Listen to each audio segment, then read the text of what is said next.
GreedFall gets questing right. Among all the other things that the game does well, I really believe quest design and writing in particular on side quests is where the game will make its mark on the genre.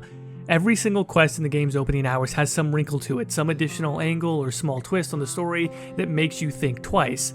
None of the thematic or plot elements are black and white. You always have a choice of how you want to resolve the quests, and all the options are valid, but sometimes you find yourself changing your mind midway through a quest because of some new information that's been uncovered. This is, at least so far, early on in the game, side quest design comparable only to the Witcher series. Hello and welcome to the Exalted March. Today we're going to be talking about GreedFall, in particular just how excellent the quest design is and how great the writing is. Now, I'm still very early into the game, maybe about 5 or 6 hours in, having just left the coastal city of Serene and made it onto the island of Tearford.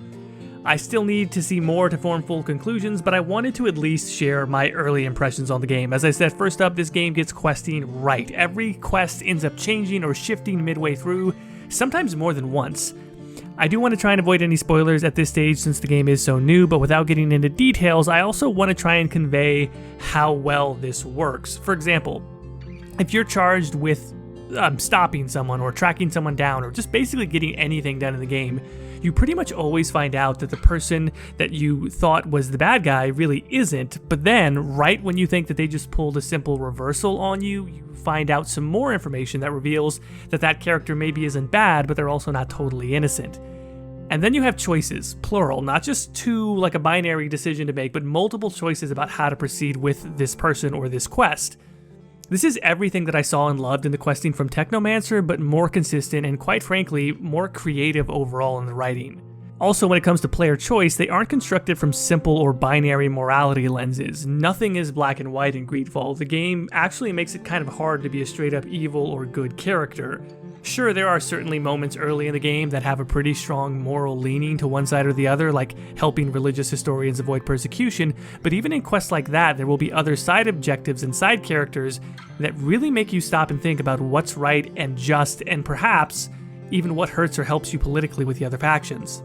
The 6 factions in the game are handled exceptionally well in the early game especially. Not really since Mass Effect 1, Dragon Age Origins, and also Skyrim have I seen an RPG set up a complex series of factions and political rivalries so smoothly, so early on in a game.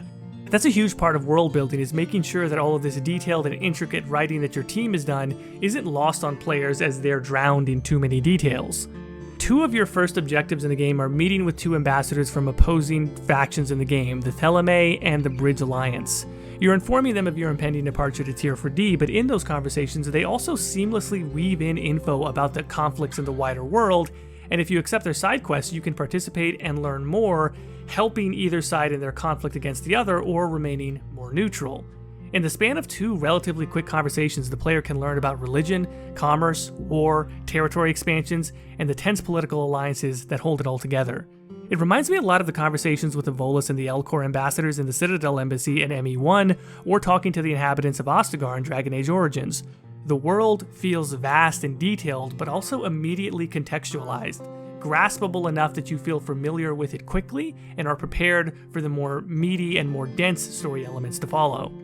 Again, story is a huge aspect of GreedFall, and I will have lots more to say on it, but I do also want to talk about some technical details in the game that are not so great.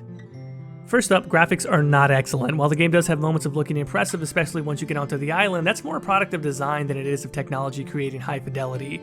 Many of the textures for the characters, faces, clothes, armors, and environments just don't look high resolution enough. I never expected a graphical showcase from Spiders, but in many cases, I think even Technomancer sported higher res graphics on some of the character faces. It's a little surprising that they didn't improve more here like they did with their writing and quest design.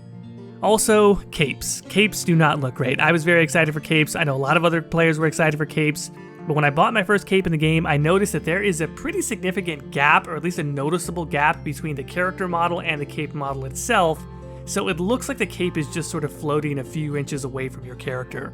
That might be a minor gripe, but it's also a noticeable little clue that some corners, because of time and budget, did have to be cut on this game. The user interface also isn't my favorite. I kind of preferred the UI in Technomancer a little bit more, and the combat controls seem a little more cumbersome than they need to be.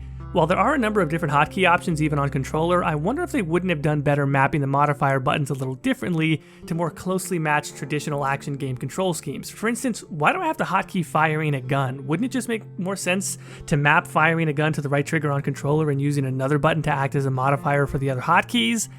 Again, these are fairly minor gripes, but worth noting. Overall, combat is not bad. I don't know if I like it more than I did the combat in Technomancer, but then again, that's another game that I didn't fully appreciate combat-wise until about halfway through the game. Once I spend more time with GreedFall's combat, I'll do more analysis on that, but right now, I can say at least that magic is fun, it's powerful, it's easy to use. Swordplay is actually a little more challenging in a good way than what I expected. You're never locked into any attack animation, and your opponents attack really quickly. So what that means basically is that the game is expecting you to switch from attacking into parrying or dodging mid-attack animation. And that really takes some getting used to because it expects you to be highly responsive in combat, even once you've already committed into that attack animation. But once you get your timing down on parrying, it can be really satisfying. I haven't even talked about gear and leveling systems and progression, but trust me, I think that those could also be really good strong points for this game. I just want to make sure that I progress a little bit further before giving my impressions on those elements specifically. Overall, I have been thoroughly enjoying GreedFall. This game is hitting the spot for those of us that have been craving a story-driven, choice-heavy RPG in a fantasy setting.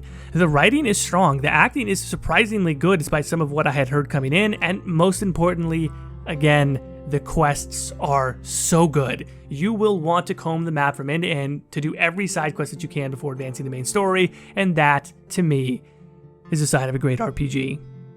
This has been the Exalted March, conversation about design and storytelling in video games. If you liked the video, please consider hitting the like button and leaving a comment down below, and if you'd like to be informed about all future videos, please consider hitting the subscribe button.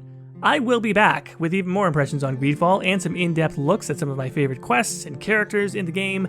Let me know, are you playing GreedFall? Are you planning to? What's your favorite part of the game so far? Or are you maybe not liking it so much? Why or why not? Leave a comment down below, and as always, thanks for watching, and thank you for listening.